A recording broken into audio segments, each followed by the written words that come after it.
All right, how's everyone going? Welcome to part 4 of our FA Cup special. The 15th of May, we're playing for this little beauty against Chelsea. The 5th time we've got to the final. Hopefully it is 5th time lucky. Let's not be a bridesmaid, let's be a bride walking up that aisle.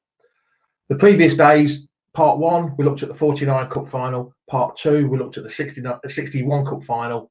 Part 3, we looked at the 63 Cup final. And yes, today, part 4 is going to be the 69 Cup final. Surprise, surprise. 52 years ago. For a club like Leicester, 52 years is a long time. So let's go back to 1969, which was the 89th FA Cup final. This match was against Man City, as we all know. There's the programme, slightly changed the format since the last one. It was at Wembley, as normal, on Saturday the 26th of April, 1969, in front of a crowd of 100,000 people. 100,000 people packed in. This was the first FA Cup final to take place since 1951 in the month of April. Very unusual. So there were still a few league games to go after it. 3 times winner Man City were appearing in their 7th final, where Leicester were seeking to win the FA Cup for the first time, having lost the previous 3 finals, which we all know about, which is travesty. Each team won 5 ties to reach the final.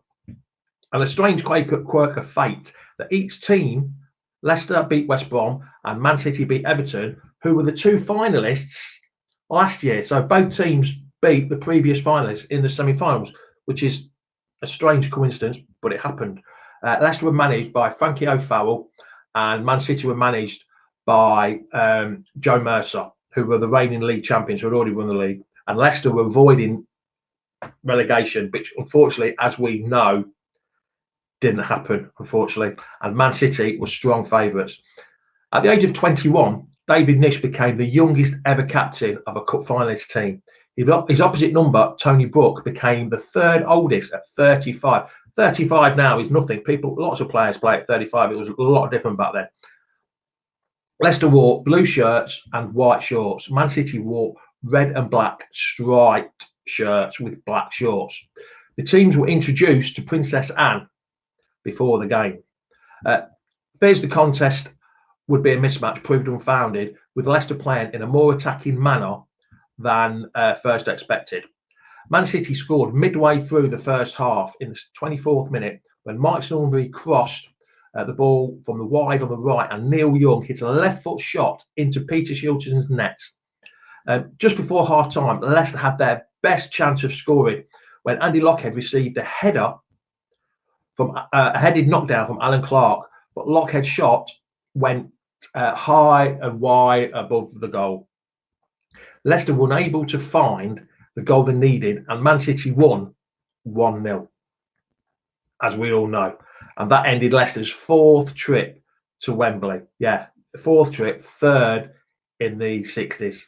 Unbelievable that we'd lost so many.